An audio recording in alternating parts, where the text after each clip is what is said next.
இன்றே டவுன்லோட் செய்து உங்கள் ஃபேவரட் ஷோக்களை என்ஜாய் பண்ணுங்க. நீங்க சொல்வதும் நடைமுறையும் இங்க வேற மாதிரி இருக்கு. இப்போ நீங்க என்ன சொல்றீங்கன்னா இங்க பணக்காரனா ஏழையான்னு பார்க்கணும், நல்லவனா பார்க்கணுங்கிறீங்க. ஆனா இங்க சிச்சுவேஷன் எப்படி இருக்குன்னா, இவர்களுக்கு இருக்க மைண்ட் செட்னா, நீ ஒரு பையனை கொண்டு வந்த அப்படின்னா அந்த பையன் பணக்காரனா ஏழையாலாம் இல்ல, ஏன் ஜாதியா இல்லையா, அதுதான் இங்க கொடுக்க மாட்டாங்க சார். நான் எழுதி தரேன் சார். ஒரு ஏழை கொடுப்பாரா கேளுங்க சார். நான் கொடுக்க மாட்டேன் சார். அவர் அதே ஸ்டேட்டஸ் தான் பாப்பா. இல்ல சார் கொடுப்போம் சார். நல்ல பையன் தரமான குடும்பம்னா ஏன் ஜாதியில கொடுப்பேன். உங்களுக்குள்ள ஒரு ஆணவம் இருக்குல்ல, அந்த ஆணவத்தை கொலை பண்ணும் சார். என் ஜாதி தான் தப்பு சார். அது தயவுசெய்து அந்த அந்த வியூவை மாத்தினாதான் நீங்க வந்து புது ஆளா மாறி இருக்கீங்கன்னு அர்த்தம். இல்லைன்னா ஜாதியவே தூக்கி பிடிக்கிறது எனக்கு என்னமோ வேண்டாம்னு தோணுது. சுய ஜாதி பற்று, பிற ஜாதி நட்பு. நட்புங்கிறது வெளியே தான்.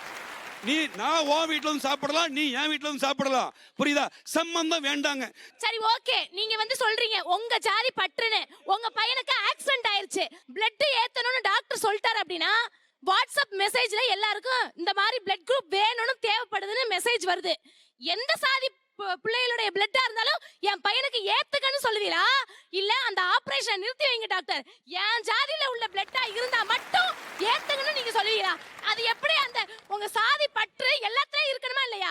ஏன் திருமணத்துல மட்டும் உங்களுக்கு அந்த சாதி பற்று இருக்கு? சார் அது உயிர் சம்பந்தப்பட்ட சார். உயிரை கொண்டு போய் சார் அங்க போய் நிக்கிறீங்க. உயிர் சாதி பற்றுன்னு சொல்றீங்க. நான் சொல்றேன் அப்போ அந்த சாதி பற்று எல்லாத்துலயும் இருக்கணுமா இல்லையா? ஜி இங்க பாருங்க, நான் ஒண்ணு சொல்றேன் உங்களுக்கு. அதான் ரியலாவே நடந்த ஒண்ணு மட்டும் சொல்லிடுறேன். 15 வருஷம் கழிச்சு ஒரு பெண் பிள்ளை பிறக்கிற ஒரு அம்மாவுக்கு MCA பண்ணி முடிச்சதுமே காதல் ஒரு பையன் மேல வந்துருது. அவன் அதர் கேஸ்ட். கல்யாணம் பண்ணிக்கிறாங்க. அவன் வீட்டுல போய் சொல்றான். அவங்க வீட்டுல அக்செப்ட் பண்ணிக்கல.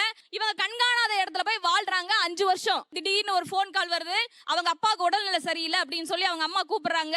அப்பா இறந்து போற சூழ்நிலை இருக்காரா, நீ வந்து ஒரு தடவை பார்த்துட்டு போயிடுறா அப்படின்னு சொல்லும் போது இவனும் என்ன பண்றான், மனசு இறங்கி மனைவியை விட்டுட்டு பிள்ளைங்களை விட்டுட்டு போய் நான் ஒரு தடவை பார்த்துட்டு வரேன்னு போறான். அவங்க சொந்த பந்தம் உற்றாருன்னு எல்லாம் உட்காந்து அந்த பையனுடைய மைண்டை பிரெயின் வாஷ் பண்ணி அந்த புள்ளைய நீ கொண்டுட்டு வா, நம்ம ஜாதியிலே ஒரு புள்ளைய பார்த்து கட்டி வச்சிடறேன் அப்படின்னு சொல்லிடுறாங்க. இதுல என்ன பிரச்சனை அப்படின்னா, அவன் அதை கேட்டுட்டு வந்து அப்படியே பெட்ரோல் ஊத்தி கொளுத்திடுறான். கொளுத்துனதோட அவன் மேல இருந்த லவ்னால அவனே கொண்டு போய் ஹாஸ்பிட்டல்ல சேர்த்துறான். அவங்க வீட்டுல இருந்து வர்றாங்க, உன்னை கொண்டுட்டு வாடா அப்படின்னு சொன்னேன்ல அப்படின்னா, அம்மா என் வைஃப்மா அப்படின்னு சொல்லி அங்க ஆர்கியூமெண்ட் பண்றான். இப்போ நீங்க இதோட மாரல் ஆஃப் ஸ்டோரி என்ன சொல்ல வரீங்க சார்? பொறுங்க சார் சொல்றேன். இதே அவ சொந்த ஜாதிக்குள்ள கட்டியிருந்தா விட்டுட்டு போயிருப்பானா? இனத்தோட தான் சார் சேரணும், குணத்தோட தான் சேரணும். ஒரே ஒரு கேள்வி கேக்குறேன்.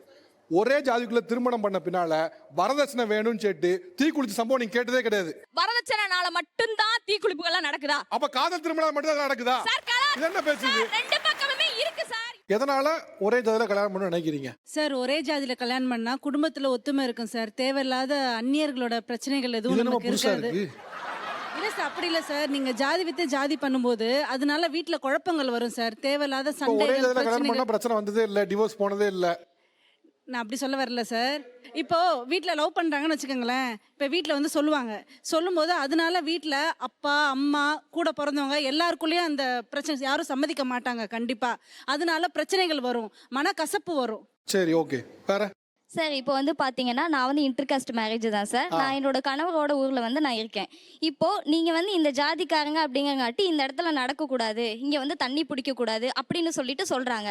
ஸோ பக்கத்தில் பார்த்தீங்க அப்படின்னா அங்கே வந்து நிறையா குழந்தைங்க வந்து விளாண்டுட்டு இருக்காங்க. என்னோட குழந்தைங்க என்ன கேட்குறாங்கன்னா, மம்மி நானும் அங்கே போய் விளாடுறேன் அப்படின்னு சொல்லி சொல்கிறாங்க. அப்போ அந்த இடத்துல நான் என்ன சொல்லணும், இல்லை நம்மளாம் அங்கே போகக்கூடாது, அந்த இடத்துல வந்து நம்ம போகக்கூடாதுன்னு சொல்லிட்டு இந்த வந்து பண்ணி வச்சுருக்காங்க அப்படின்னு சொல்லி நான் சொல்கிறேன். ஸோ ஏன் போகக்கூடாதுன்னு என் குழந்தை அந்த இடத்துல கேட்கும்போது ஆஸ் மதரா நான் என் குழந்தைக்கு வந்து ஜாதிகள் இல்லையடி பாப்பான்னு நான் சொல்லி கொடுப்பேனா, இல்ல நம்ம இந்த ஜாதி அதனால நம்ம ஒதுக்கி வச்சிருக்காங்க நான் சொல்லி கொடுப்பேனா?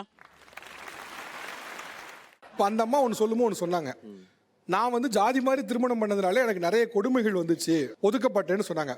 அப்படி சொல்லும் போது உங்களுக்கு கொஞ்சம் கூட உங்களுக்கு யாருக்குமே ஒரு குற்ற உணர்ச்சி அவங்க ஆட்படவே இல்லையா? என்னடா இது, வந்தவங்க மட்டும் கை தூக்குங்களேன், எனக்கு ஒரு குற்ற உணர்ச்சி இருந்துச்சு, நல்லா கை தூங்க தெரிஞ்சுக்கிறேன். உங்களுக்கு குற்ற உணர்ச்சி இருந்துச்சா? ஓகே சொல்லுங்க. அவர்கள் சொல்லும் பொழுது எனக்கு குற்ற உணர்ச்சியாக இருந்தது. ஆனால் அவர்கள் கலப்பு திருமணம் செய்ததால் தான் இத்தகைய நிகழ்வு நடந்தது என்று நினைக்கும் போது அது அதைவிட குற்ற உணர்ச்சியாக இருக்கிறது. இதை நான் உரைக்க கூறுகிறேன். நீங்க தப்பு பண்ணதுனாலதான் தண்டனை. புரிஞ்சுதுங்களா? எது தப்பு? கலப்பு திருமணம் செய்வது தவறு. அந்த தவறுக்கான தண்டனையை அவர்கள் அனுபவித்திருக்கிறார்கள். என்னுடைய பண்பாட்டையும் நாகரிகத்தையும் நான் காக்கணும் அப்படின்னு நான் நினைக்கிறேன். அதை ஏன் நீங்க கெடுக்கிறீங்க? அதுதான் நான் கேட்கிறேன். அது மட்டுமல்ல, இன்று நீங்கள் ஒரு மாநிலத்துக்குள் திருமணம் செய்து கொள்வீர்கள், நாளை தெலுங்கு, கன்னடம், மலையாளம், இந்தி என்று மாற்றி மாற்றி திருமணம் செய்யும் பொழுது ஒரு மொழியின் ஆதிக்கம் தமிழ் மொழியின் மீது படர்கிறது. அதனால் ஒரு இனத்தை காக்க வந்தது கலப்பு திருமணம் அல்ல, ஒரு இனத்தை அழிக்க வந்ததுதான் கலப்பு திருமணம் சார். இன்னொன்னு சார், ஒரு ஒரு நிமிஷம், நீங்க என்ன சொல்ல வரீங்க? தமிழ் ஜாதின்னு சொல்லக்கூடிய அந்த பிரிவுக்குள்ள கல்யாணம் பண்ணிக்கன்னு சொல்ல வரீங்களா? இல்லை, ஆ. நாம ஜாதி மாத்தி திருமணம் செய்யும் பொழுது நாளைக்கு இப்ப நாம ஒரே நாளத்துக்குள்ள வெவ்வேறு ஜாதி திருமணம் செஞ்சுக்கிறோம்.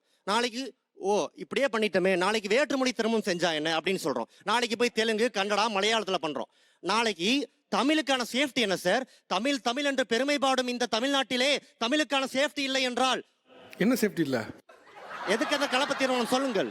நான் சேஃப்டி இல்லைன்னு சொல்ல, நீங்க சேஃப்டி இல்லைன்னு நீங்க ஏன் சேஃப்டி இல்லைன்னு கேட்டேன். ஏனென்றால் மற்ற மொழிகள் நமது மொழியின் மேல் ஆதிக்கம் செலுத்திவிடும் என்ற அச்சம் எங்களுக்கு உள்ளது சார். எப்படி அதிகம் செலுத்தும்? செலுத்தும் சார். எப்படின்னு கேட்கணும். இப்ப ஒரு தெலுங்கு அப்புறம் தமிழ் இந்த மாதிரி கல்யாணம் பண்றாங்க. அந்த குழந்தை நீங்க எது சார் பேசும்? எந்த மொழி சொல்லி கொடுக்காங்களோ பேசும், ரெண்டும் பேசும். சப்போஸ் தெலுங்கு ஆதிக்கம் செலுத்தினா என்ன பண்ணுவீங்க? இந்திய ஆதிக்கம் செலுத்தினா என்ன பண்ணுவீங்க? சப்போஸ் ஆங்கில வார்த்தையாச்சே தமிழில் பேசி கொண்டிருந்தீர்கள். இல்ல இங்க பாருங்க சார், அதாவது சாரும் ஆங்கில வார்த்தை ஐயா என்று கூறுங்கள். ஐயா ஐயா, உங்களை காட்டிலும் எனக்கு தமிழ் பற்று அதிகம் ஐயா. நீங்கள் தமிழ் கதைக்கிறீர்கள் என்று ஆங்கிலத்தில் கதைத்தால் நான் உங்களை விட மாட்டேன். இப்போ இவங்க நிறைய கருத்துக்களை முன் வச்சாங்க. இதுல நீங்க யார்கிட்ட வந்து இந்த பாயிண்ட் ரொம்ப தப்பு, நான் அவங்ககிட்ட 1-to-1 டிபேட் பண்ண விரும்புறேன் நினைக்கிறீங்க? நிறைய பேர்கிட்ட பேசணும். முதல்ல இந்த அம்மா கிட்ட சொல்றேன், இப்போ மற்றவங்கள விட கொஞ்சம் கரிசனையோட நீங்க பேசுனீங்க. அதாவது இந்த மாதிரி நடந்தது தப்பு அப்படிலாம் பேசுனீங்க. அந்த பொண்ணு அங்கே போனதால தான் இந்த மாதிரி நடந்தது, அந்த மாதிரி பண்ணதால தான் அப்படி நடந்ததுன்னு பேசுறீங்க. நீங்கள் ஏதாவது ஒரு பிசி, எம்பிசி ஏதாவது ஒரு கம்யூனிட்டியில் இருப்பீங்க. உங்கள் பையன் நாளைக்கு படிக்க போகிறாரு.